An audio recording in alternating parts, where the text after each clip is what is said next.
Of God, my Savior, standing on the promises, standing on the promises. I'm standing on the promises of God, standing on the promises that cannot fail. When the howling storms of doubt and fear assail, by the living word of God I shall prevail.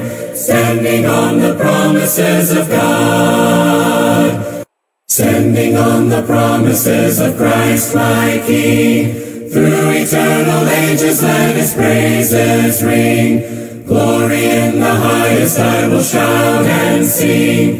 Standing on the promises of God, standing on the promises, standing on the promises, standing on the promises of God, my Savior, standing on the promises, standing on the promises. I'm standing on the promises. Amen. Purihin ang Panginoon. Magandang gabi po sa inyong lahat na mga Pilipino.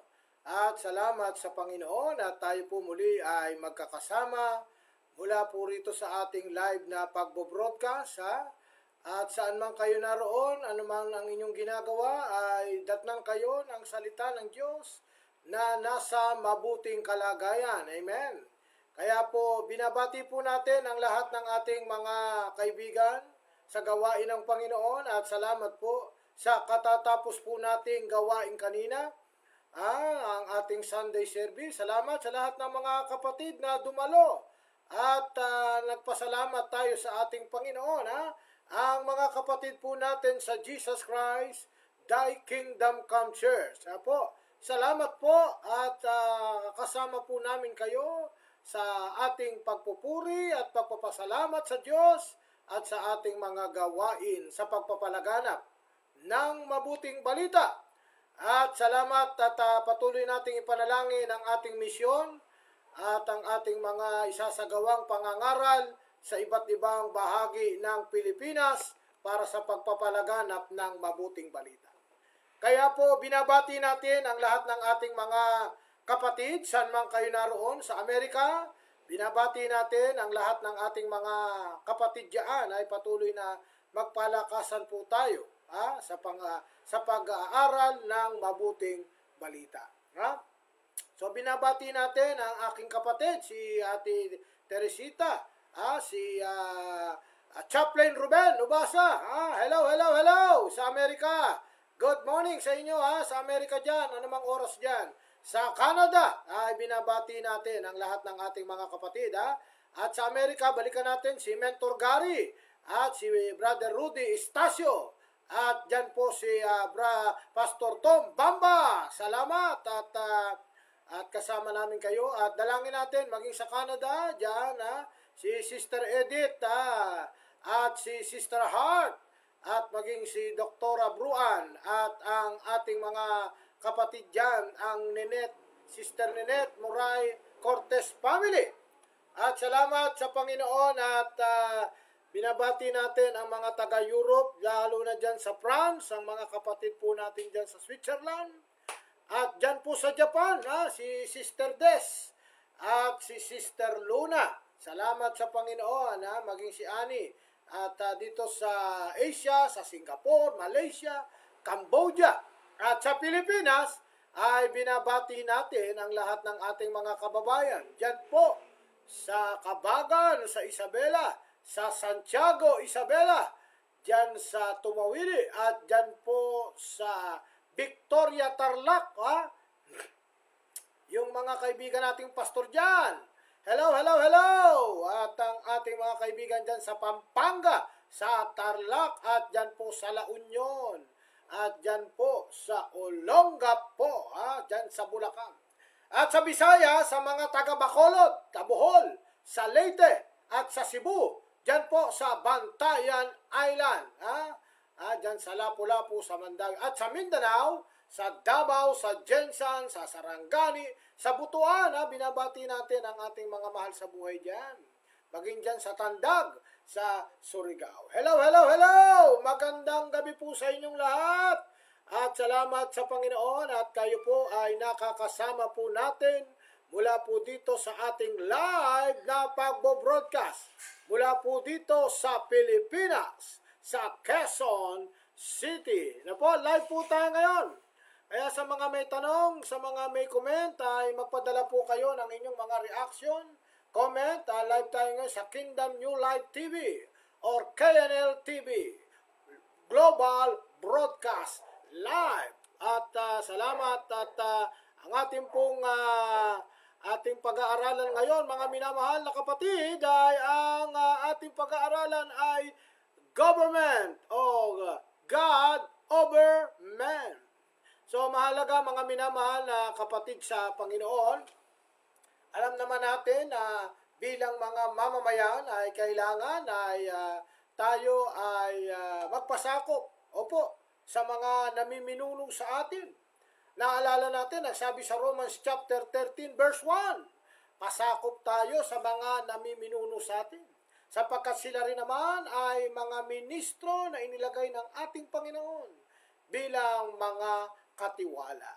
At ang Panginoon mismo ay nagbigay ng halimbawa na ang sabi niya, nung siya ay tangkang sinusubok ng mga tao sa panahon na yon, ang sabi ng dapat bang magbigay ng buwis? Nang tinanong ng Panginoon, sino sa inyo ang mayroong barya dyan? At ipinakita niya yung mukha at nandoon ang mukha ni Cesar. Kaya ang sabi ng Panginoon, kung gayon, ibigay kay Cesar ang kay Cesar at ang ibigay sa Panginoon ang para sa Panginoon. Kaya tinuturuan tayo maging ng salita ng Diyos na maging mapagpasakop sa ating mga leader, sa mga namiminuno. Kung ito ay nakalagay at kasuwato ng salita ng Diyos. Kaya mga minamahal na kaibigan, mga kapatid sa Panginoon, kapag ka ang isang gobyerno ay itinuturo ang kasama ang salita ng Diyos, tandaan natin, maging sa ating Philippine Constitution, ay naroon ang Diyos. Be the sovereign, by the power of the Almighty God. So makikita natin doon, mga minamahal, kinikilala ng ating konstitusyon ang sovereignty at sovereign ng Diyos. Ito ay dapat naman at talagang dapat kilalanin ng anumang pamahalaan, sapagkat walang anumang pamahalaan na hindi ang Diyos ang nagtatag kung susundin natin ang salita ng Diyos, mga minamahal. Kaya nga sa unang bungad natin ay sinabi nga pasakop tayo sa mga namiminuno sa atin, sapagkat sila rin naman ay mga katiwala. Subalit mga minamahal, mahalaga na ang dapat unahin natin ay hindi ang utos ng tao, kung hindi ang utos ng Diyos. Sapagkat mahalaga na ang tao ay kukuha siya ng kaalaman sa utos ng Diyos. Sapagkat ito upang mapabuti ang pamamahala ng isang namamahala, mahalaga ay meron siyang gabay ng salita ng Diyos. Kaya ngayong gabi ito, ang pag-aralan natin ay government. Ang ibig sabihin niyan, mga minamahal, God over man. Mahalaga, mga minamahal, na ang gobyerno ng tao ay kumukuha ng kaalaman sa salita ng Diyos. Ang gobyerno ng tao, kinakailangan siya ay merong gabay ng prinsipyo at aral ng salita ng Diyos. Kaya naman, sinabi ng Biblia mismo, sa Romans chapter 13, verse 1, we have to submit to the authority. Pasakop tayo sa mga namiminuno. At kasi ang sabi ng Biblia, ang Biblia ay magagamit sa pagtuturo, sa pagtutuwid, sa ikatututo ng nasa katwiran. Kaya nga, balikan natin, kanina sinabi natin, maging ang ating konstitusyon ay kinikilala ang sovereign ng ating makapangyarihan Diyos. Kaya mahalaga mga minamahal na unahin natin ang Diyos. Sapagkat ito ang mismong sinasabi ng banal na kasulatan. Mga minamahal, mahalaga ang pagiging pangunahin ng Diyos. Kaya sabi nga, God over man, ang pagiging pangunahin ng Diyos sa buhay natin ay nangangahulugan ng pagtupad natin sa pinakadakilang utos. Ano ito? Sa Mateo sa Kapitulo 22 sa talatang 37, sa mga may Biblia, ano ang sabi? Ibigin mo ang Panginoon mong Diyos ng buong puso, ng buong kaluluwa, at ng buong pag-iisip. Kaya ano ang sabi ng Biblia? Sa Mateo 22:37, sa madaling salita, ito ay ang pagkakaroon natin ng lubos na ugnayan sa Diyos. Ang lahat na meron tayo, lahat ng ating pag-aari ay hindi atin, kung hindi ito, tayo ay mga tagapamahala. Ano ang tagubilin, mga minamahal, ng salita ng Diyos? Ang sabi doon, ibigin mo ang Diyos ng buong puso, ng buong kaluluwa, at ng buong pag-iisip. Kaya kung gusto natin ang isang gobyerno na maayos, mahalaga ibigin natin ang Diyos. Sapagkat ang Diyos ang magtuturo ng tamang paraan upang ang ating pamahalaan ay makapaglingkod ng maayos. Sapagkat tinuturuan tayo ng Biblia. Sa Biblia, itinuturo ang katapatan. Itinuturo ang pagiging mapagkakatiwalaan. Hello? Kaya mahalaga, mga minamahal, sa lahat ng ating mga leader, ay lalo na sa mga lumalahok sa pampolitika, ay mahalagang unahin natin ang Diyos, mga minamahal. Sapagkat ito ang utos na may kalakip na pangako. Kapag inuna natin ang Diyos, hello, tunay nga na sunod-sunod na pagpapala ang ipararanas sa atin. Sapagkat inuna natin ang Panginoon. Kasi pagka inuna natin ang Panginoon, mahalaga na ang isang lingkod ng Diyos, inuuna niya ang kapakanan ng iba bago ang kanyang sariling kapakanan. Kaya nga ang tunay na lingkod ng Panginoon, hindi niya inuuna ang kanyang sarili. Inuuna niya ang Diyos sa lahat ng bagay. Sinusunod niya ang kautos ng Panginoon. Kaya ang isang leader o ang isang lingkod ng Panginoon ito ay merong paninindigan pagdating sa katotohanan. Marami tayong mga isyu na panglipunan. Subalit, ang mga ito ay kinakailangan ay sangguniin natin ang salita ng Diyos. Sapagkat ang sabi ng salita ng Diyos, ang Biblia ay magagamit sa pagtuturo, sa pagtutuwid, sa ikatututo ng nasa katwiran. Sa makatwid, ang isang pamahalaan o ang isang gobyerno na mapasakop sa Diyos ay tinuturuan ng salita ng Diyos na maging para sa ikabubuti. Tandaan natin, mga minamahal na kapatid, ang turo ng Diyos ay palaging sa ikabubuti ng tao. Ang turo ni Kristo nang narito siya sa lupa ay mahalin mo ang iyong kapwa. Ibigin mo ang iyong kapwa. Mahalin mo ang iyong kaaway. Pakanin mo ang iyong kaaway. Ito ang utos ng Diyos na may kalakip na pangako. Ano ang pangako? Hahabai ka ang iyong buhay sapagkat ang mga anak ng Diyos ay naninindigan sa katotohanan. Hello? Amen po ba? Kasi ang mga anak ng Diyos, mga minamahal na kapatid sa Panginoon, ay marunong manindigan kung ano ang tama, sapagkat ang tama ay nasa salita ng Panginoon. Kaya kahit na noong mga panahon ng mga apostol, ay mahigpit na pinagbabawalan ang mga alagad ni Kristo sa pangangaral ng mabuting balita. Ito ang sabi, mga minamahal, marunong manindigan ang isang tunay na lingkod ng Diyos. Sabi sa Gawa sa Kapitulo 5, sa talatang 12, sa Kapitulo 5, sa 7, sapagkat ito ay nung kasalukuyan na ang mga apostol ng Panginoon ay nakaharap sa hukuman. Ang dahilan, sapagkat galit si Caiphas, ang mataas saserdote, ang presidente ng Sinedrin.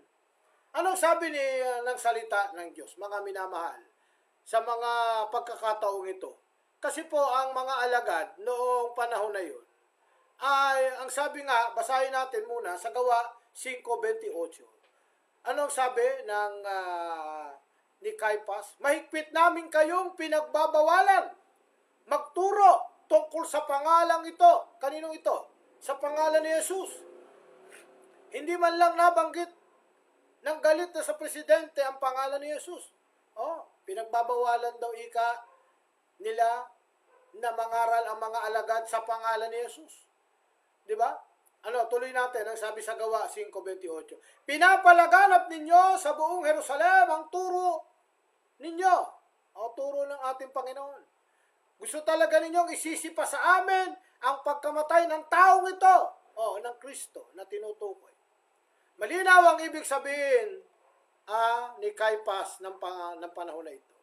Pinatitigil niya ang pangangaral ng mabuting balita. Kung hindi, makakatikim kayo ng parusa. Kaya kahit pa ng panahon ni Caiphas at panahon ng mga apostol, ay meron na pong mga pagtutol. Sa pangangaral ng mabuting balita. Bakit po tinututulan? Bakit po tinututulan? Sapagkat ang itinuturo naman ng mga apostol ay ayon sa salita ng Diyos. Kaya nga sa panahon natin ngayon, mga minamahal na kapatid, kapag tama ang sinasabi mo, marami rin ang nagagalit. Mahala na. Ang mahalaga, masunod mo ang kalooban ng Panginoon. Hallelujah! Hindi ang kalooban ng tao, kung hindi ang kalooban ng Diyos. Tandaan mo ang isang mangangaral ng salita ng Diyos. Ito ay handa sa anumang bagay. Sapagkat ito ay sinabi ng salita ng Diyos. Ano ang sagot dito ng mga apostol, mga minamahal? Pakinggan po natin ang sagot ng mga apostol. Sa pagkakataong ito, ang sabi nga dito, basahin po natin, bakit inggit na inggit si Caiphas at ang mga Saduseo? Alalahanin natin na nung unang inutusan sina Pedro at Juan na itigil na ang pangangaral tungkol kay Kristo. Ganito ang naging sagot nila. Ito, pakinggan ninyo mga kapatid sa Panginoon. Sa Gawa 4:20. Hindi namin kayang tumigil sa pagsasalita tungkol sa mga bagay na aming nakita at narinig. Mga minamahal, ang tunay na mangangaral ng Diyos, hindi siya papayag, hindi siya patitigil sa pagsasalita tungkol sa mga bagay na kanilang nakita at narinig kay Kristo. Kahit nga ano ang sabi ni Kristo na ating Panginoon, di ba? Marami siyang utos na dapat natin sundin, mga minamahal na kapatid sa Panginoon. Anong sabi niya? Mahalin mo ang iyong kapwa gaya ng iyong sarili. Ibigin mo ang iyong kapwa. Hallelujah. Kaya nga mga minamahal na kapatid sa Panginoon, marami po ang ayaw sa turo ni Jesus. Bakit? Sapagkat maraming akala nila maraming ipinagbabawal. Opo. At kita nila na ang utos ni Kristo ay labag, di ba? Sa kanilang mga nakaugalian. Subalit mga minamahal na kapatid sa Panginoon, ipinakita ng mga apostol na hindi sila kayang pigilan ni numan. Sapagkat ang sabi sa Gawa 4:20, hindi namin kayang tumigil sa pagsasalita tungkol sa mga bagay na nakita namin at nasaksihan namin sa aming Panginoong Jesucristo. Sapagkat si Kristo ng panahon na yon ay iba't ibang mga himala, ang mga pagpapagaling at ang mga aral na itinuro ng Panginoon.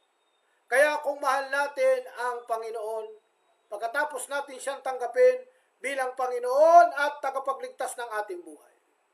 Kung talagang mahal natin ang Diyos, mahal din natin ang kanyang salita. Sapagkat ang salita ng Diyos, sabi nga sa 1:1, nang pasimula, naroon na ang berbo, at ang berbo ay kasama ng Diyos, at ang berbo ay Diyos. Taas natin ang basa sa 14.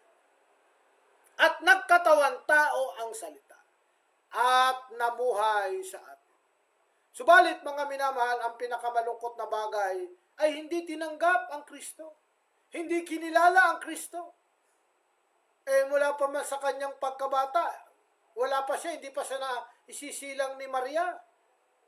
Wala ngang ibig tumanggap kay Maria at kay Jose na matutuluyan ng ating Panginoong Jesucristo. Opo, anong lugar ang sinilangan ng ating Panginoon? Hindi po ba sa isang ordinaryong sabsaban? Sa isang tingin ng lipunan ay hamak na sabsaban, katabi, kasama ng mga iba't ibang klase ng hayop.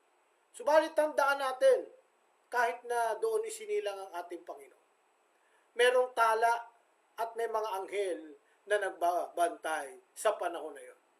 Sapagkat ang sabi ng anghel ng Panginoon, mag-alala kayo, sapagkat isinilang na ang hari ng lahat. Ito ang dahilan, mga binamahal, kung bakit maraming galit kay Kristo ng panahon na yon. Bakit? Sapagkat si Jesus ay magiging hari ng lahat. Hello? Amen? Kaya naalarma ang lahat ng mga hari ng panahon na yon. Kaya lahat ng mga bata ay ipinapatay. Bakit? Sapagkat nangangamba sila sa ipinanganak na ito na hinulaan na ng propesiya na magiging hari ng lahat. Opo, di ba hinulaan na yan ni Propeta Isaias? Sa Isaias chapter 9 verse 6, ipapanganak ang isang sanggol at tatawagin siyang makapangyarihang Diyos, prinsipe ng kapayapaan. Kaya nagulangtang maging si Haring Herodes at ang iba't ibang mga hari ng panahon na yon. At ang sabi niya nga doon sa 3 pantas, kapag nakita niyo, sabihin niyo sa akin, para ako din naman ay sumamba. Pero ang totoo, ang motibo niya ay para patayin ang sanggol. Kaya mga minamahal, hindi katakataka, kahit sa panahon natin ngayon. Kapag ka nangangaral ka ng katotohanan, kapag ka nangangaral ka na bawal magnakaw, bawal maging kurap, bawal gumawa ng anumang bagay, mga minamahal, marami kang makakasagupa. Subalit ang isang tunay na lingkod ng Panginoon, ang sabi sa Roma, sa Kapitulo 1, sa talatang 16, at hindi dapat nating ikahiya ang Ebanghelyo, sapagkat ito ang paraan upang ang tao ay maligtas. Mahalaga na mapakinggan ng tao ang Ebanghelyo ng ating Panginoon. Kaya nga, mga minamahal na kapatid sa Panginoon, sapagkat inggit na inggit sila Kaypas at ang mga leader ng panahon na yun, natatakot sila. Opo, sapagkat wala na ang kanilang mga tagasunod. Lahat ay naglilipatan na kay Kristo at sa mga apostol. Bakit? Sapagkat ang turo ng mga apostol ipinapakita na sa mga tao na inuuna nila ang Panginoon kaysa sa higit sa lahat ng bagay. Kaya nga mga minamahal na kapatid, mga minamahal, mahalaga na masunod natin ang kalooban ng Diyos, hindi ang kalooban natin. Opo, kaya nga kung ang ating pamahalaan, ang sabi ng salita ng Diyos, if my people are called by my name, shall humble themselves, and seek my face, and turn from their wicked way, I will forgive and heal their land. Mga minamahal na kapatid sa Panginoon, tayo bilang mga mamamayan ay nangangarap na ang bansang Pilipinas ay makalaya sa kahirapan. Ang totoo, hindi naman mahirap ang ating bansa. Tumingin ka sa ating paligid. Napakaraming mga nagtatayugang mga gusali. Opo. Napakaraming mga bagong tayong mga estruktura. Iba't ibang mga malalaking building.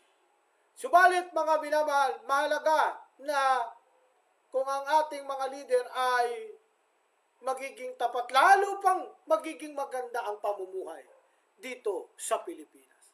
Actually, maganda na nga ang pamumuhay sa Pilipinas.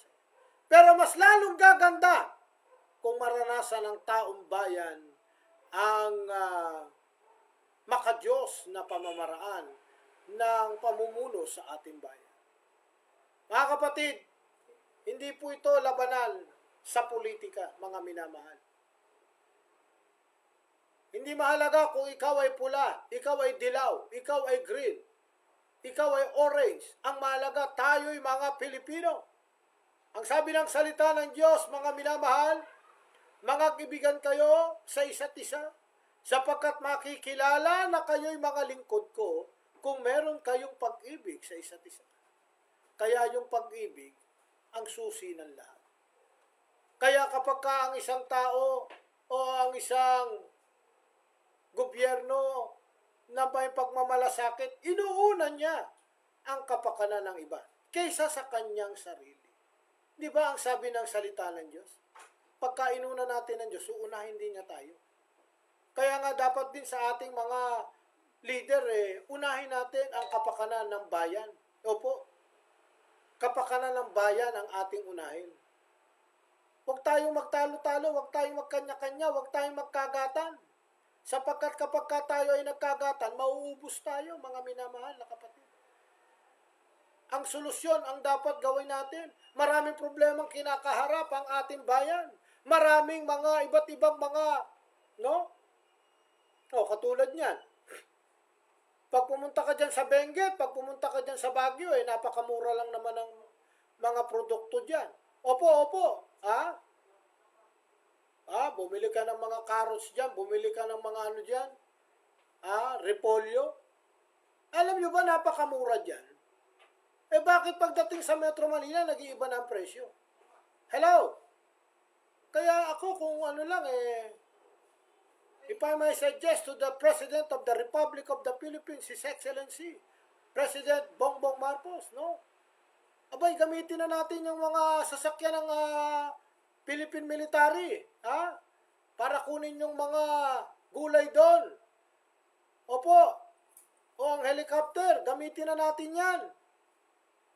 Opo. Provided, pag binaksak sa Maynila yan, kung magkano ang presyo nakuha doon, yun din ang presyo na ibibigay dito sa Metro Manila. Sapagkat ang gobyerno na ang nag-initiate para ibaba ang mga produkto na galing pa sa bundok, sa Benguet. Kung ganyan ang gagawin natin, tiyak, bababa. Kasi ano bang rason ng mga nagbebenta? Ano bang rason ng mga nagtitinda? Bakit tumataas ang presyo, mga kaibigan, mga kapatid? Dahil nga doon sa kanilang pag-aangkat sa transportation. Kaya ipinapataw yung transportation doon sa presyo ng produkto. Hello? Kung ang gagawin ng ating pamahalaan dyan, gamitin yung ating military truck dyan, gamitin yung helicopter, kunin lahat ng produkto ron, ibaba sa Metro Manila. Pero ang kondisyon, lahat ng ibebenta, kung magkano ang kuha doon, ganun din ang ibebenta rito. Kahit pa paano, hindi na mapapatungan ng malaki yan kasi nakatipid na sa transportation. Opo, mahal na Pangulo. Ito lamang ang paraan para maranasan naman ng tao ang maginhawang buhay na mababang presyo. Yung mga bigas dyan sa taniman ng bigas dyan, sa Nueva Ecija, magpadala na ng truck dyan. Bili na lahat ng bigas dyan. Gobyerno na ang bumili niyan at ibenta na kung magkano ang bili. Ganun din, matutupad yung plano na maging 20 pesos ang ang 1 kilo ng bigas. Di ba? Yan ang pangarap, yan ang plano ng Pangulo. Yan din naman ang inaasahan ng taong bayan. Opo, opo. Kapag kaganyan, mahalaga tayo, mga minamahal na kapatid sa Panginoon, ay lagi nating isipin, opo, na tayo ay magmalasakitan sa isa't isa. Opo, at tayo naman bilang mga Pilipino, tignan nyo, mga kaibigan, mga kapatid, na ba? Kaya nga may pangangaral ng mabuting balita Kaya bakit hindi dapat magkatuwang po ang simbahan at ang church, ang simbahan at ang gobyerno, hindi po magkaaway yan, walang separation po. Bakit? Huwag niyong paghiwalayin ang simbahan at ang gobyerno, ang pamahalaan. Bakit? Yung tao sa gobyerno, yun din ang tao sa church. Yung tao sa church, yun din ang tao sa gobyerno. Bakit? Yung mga nagsisimba, hindi ba nagbabayad ng buwis yan? Nagbabayad ng buwis yan. Pag kumakain yung mga yan, kahit saan man. Opo, tayo ay bilang mga mamamayan ay responsable tayo sa ating bansa. Opo, kaya mga minamahal na kapatid sa Panginoon.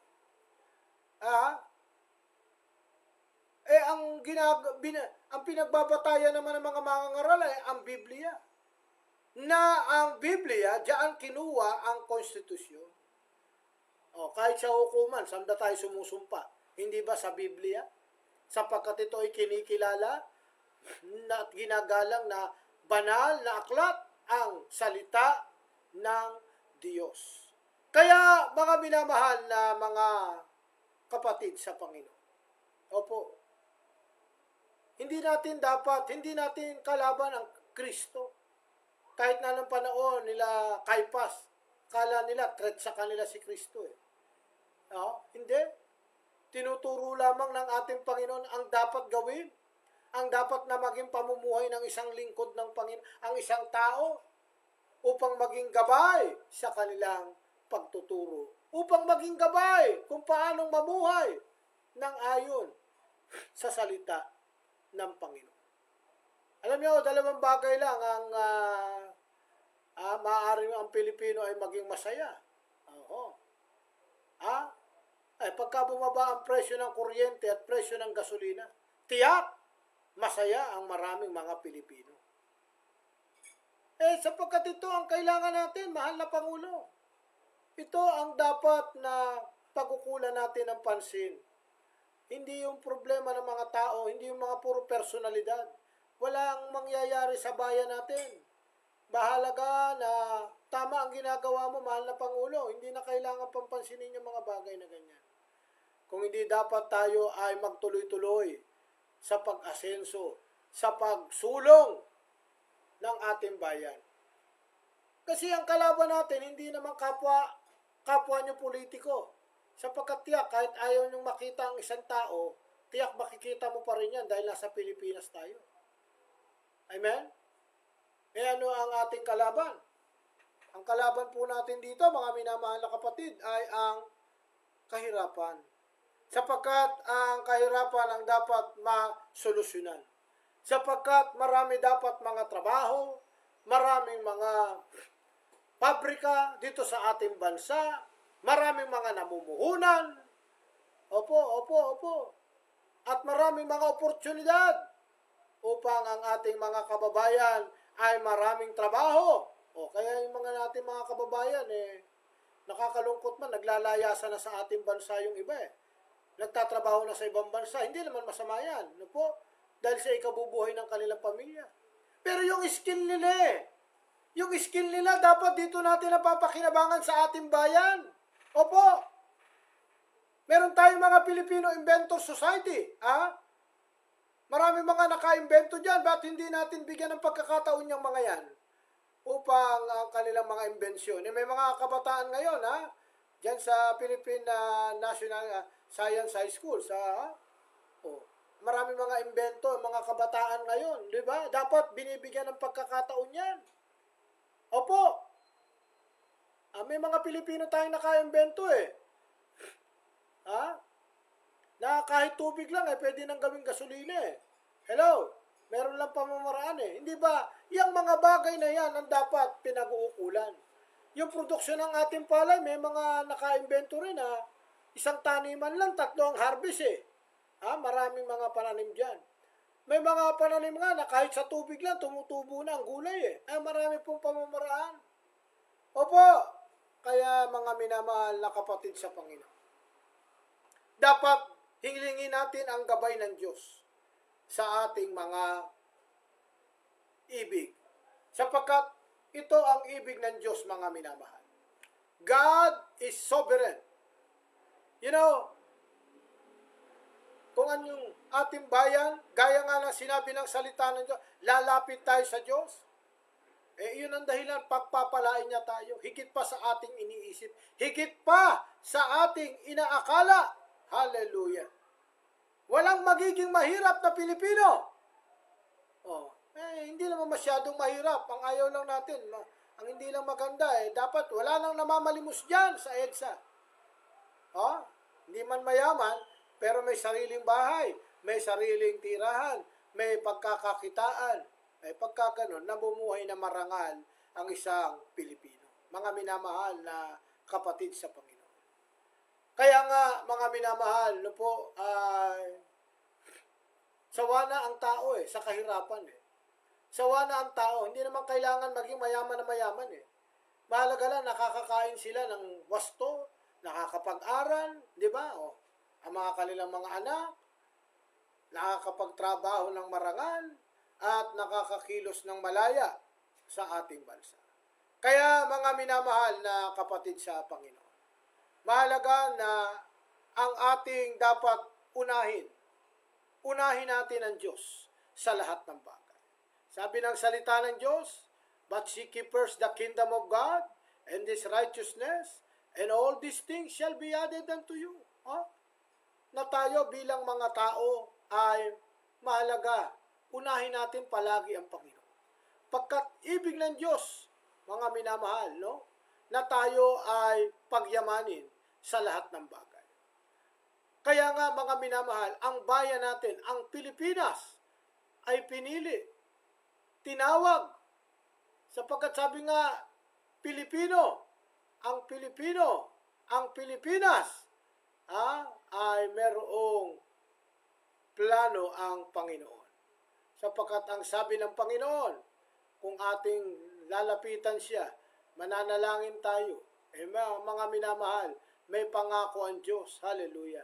That's why we have to pray for the Philippines. That the Philippines, hallelujah. Amen.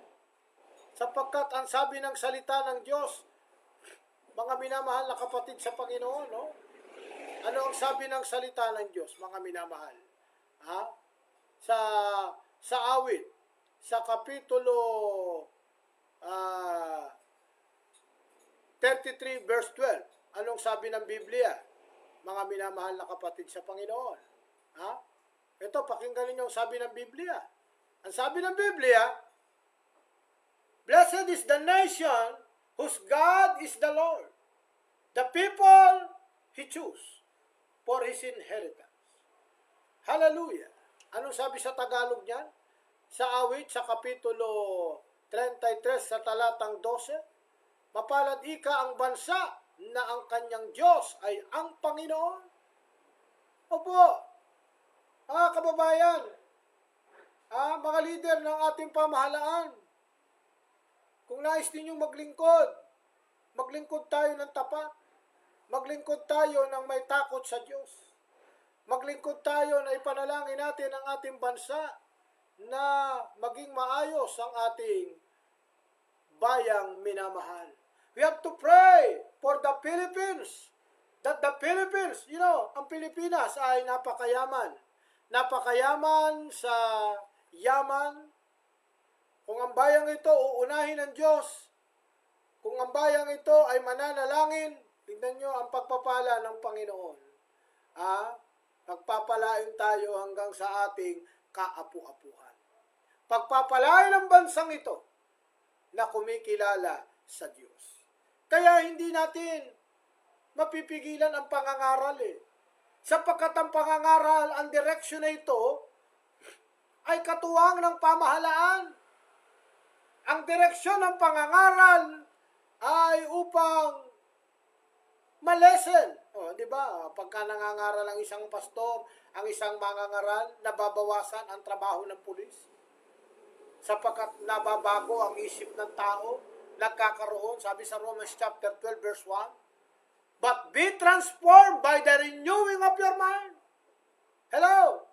Eh, hindi ba ito ang dahilan, mga minamahal? Kung ang ibig natin ang ekonomiya ng ating bansa ay tumaas, wala po tayong ibang hindi na kailangan po ang financial expert dyan. Prayer expert tayo, manalangin tayo sa Panginoon. Hallelujah. Buong bansa, buong bayan, buksan ang Malacanang para sa prayer intercessor. Buksan ang Malacanang para sa pananalangin. Opo, huwag na magagawan kung sinong leader dyan para sa mananalangin. Kaya nga panalangin, hindi naman kailangan mga sikat na tao pa ang nandyan. Hello? Yung mga ordinaryong tao, God used ordinary people for extraordinary works. Huwag na yung mga sikat na mangangaral. Yung mga ordinary, God used ordinary people for extraordinary works. Remember, Peter is just only a fisherman. But God called Peter to be the fishers of men.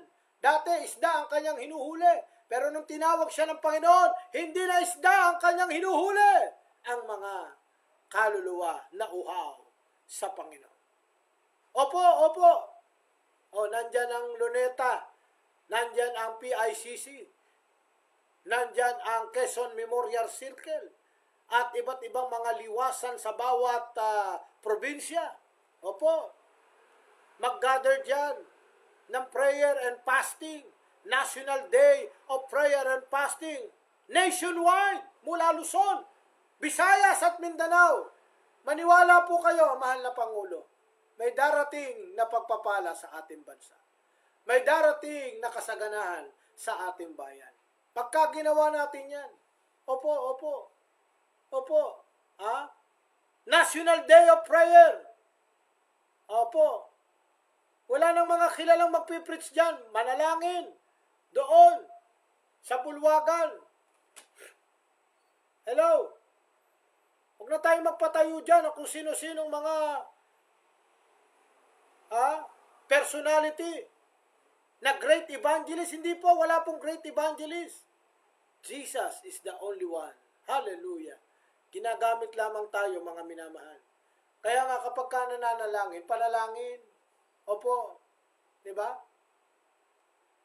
Diba? Pagka nananalangin, hindi ba tayo ay tutugunin ng Panginoon?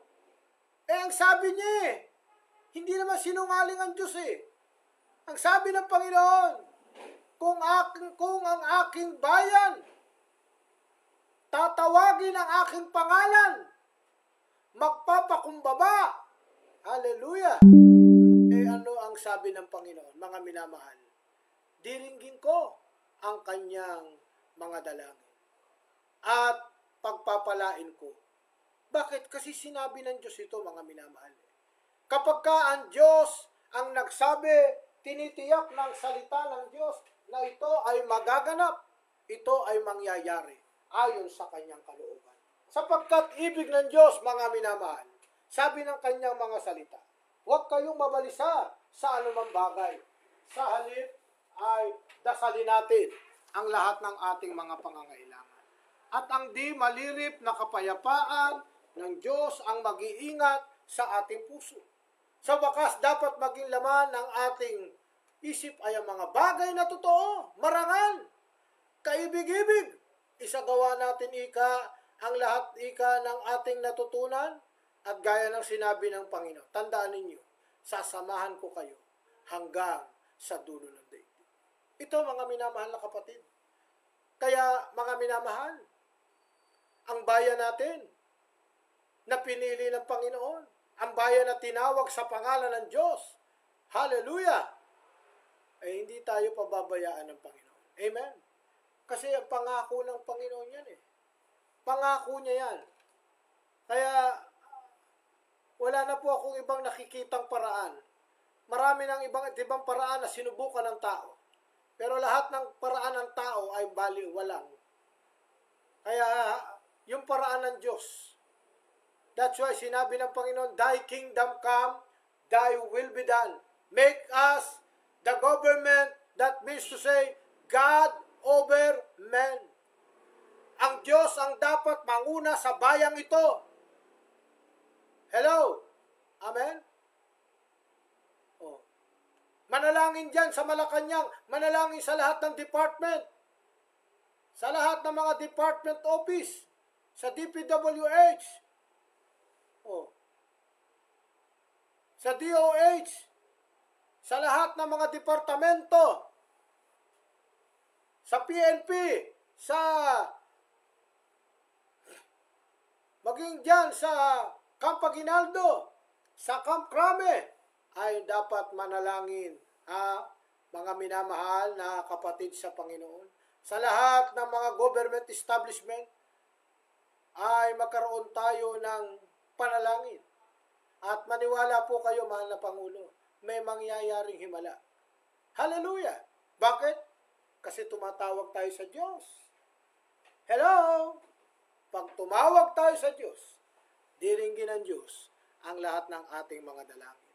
At patatawarin tayo sa lahat ng ating mga pagkakasala.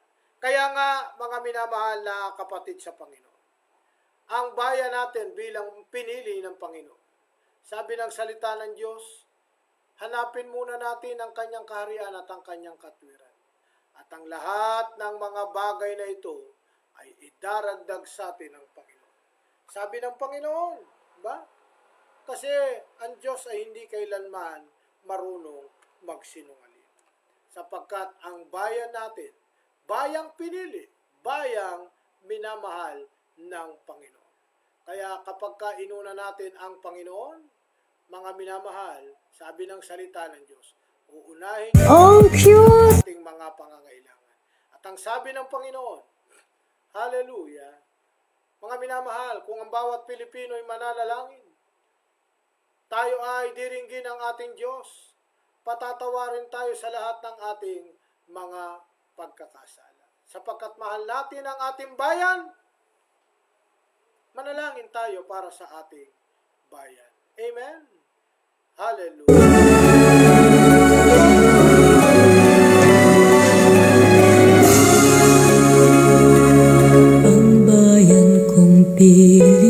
Pilipinas, lupain ng kintot bulaklak, pag-ibig sa kaniyang balat, nag-alay ng gandang dilag. At sa kanyang at ganda, dayan ay nahalingag.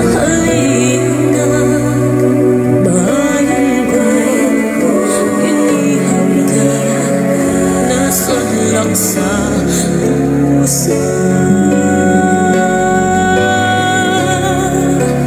ibon bang malayang lumipad, kulungin mo at umiiyak, bayan pa kayang sakdal dilag, ang di magnasang makaalpas, Pilipinas kong minumutya, bugad ng luha ko't dalita,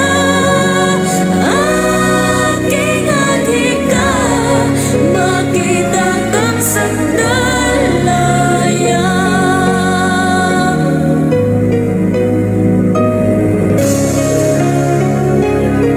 Mga minamahal na tayo bilang mga Pilipino ay magpanalanginan.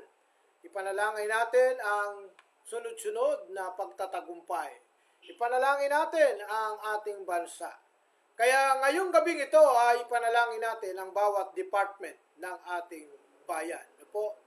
Ipanalangin natin ang Malacanang, ang Supreme Court, ang Senado, ang Congress, at ang lahat ng mga municipality all over the Philippines, lahat ng mga barangay. Hallelujah! Panalangin din po natin ang ating justice system. Panalangin natin ang ating Korte Suprema, ang Sandigan Bayan, ang Court of Appeal at ang iba't ibang mga korte, municipal court. So ipanalangin din natin ang ating mga kapulisan at ating mga sundalo na gumaganap ng kanilang tungkulin. Sama din natin sa panalangin ang mga health department ng DOH sa kanilang pagtugon sa mga nakakaranas ng may karamdaman. Pagalingin ng Panginoon ang lahat ng may karamdaman. Maging ang economic team ng ating pamahalaan. Sige po, kung kayo po ay nandyan ngayon ay tayo po ay dudulog sa ating Diyos na buhay. Hallelujah, hallelujah, hallelujah. Samahan po ninyo ako sa ating pananalangin. Kung ikaw man ay nakikinig ngayon, hallelujah. Father, we thank you, Lord. Salamat po, Ama. Dalangin po namin, O Diyos, ang aming pamahalaan. Patuloy namin inilalapit sa inyo, O Diyos, ang aming mahal na Pangulo, ang mga namiminuno sa aming bayan. Hallelujah. Ikaw ang Diyos, ang kanyang mga cabinet secretary.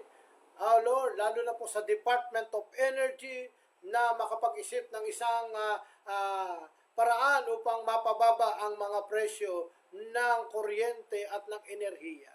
Dalangin din po namin, O Diyos, ang Department of Agriculture, O Lord, upang ito'y mapangasiwaan, upang maraming mga pananim, maraming produksyon, maraming mga pagkain sa hapagkainan ang aming mga kababayan. Panginoon, pagpalain niyo po ang lahat ng mga namiminuno sa aming bayan.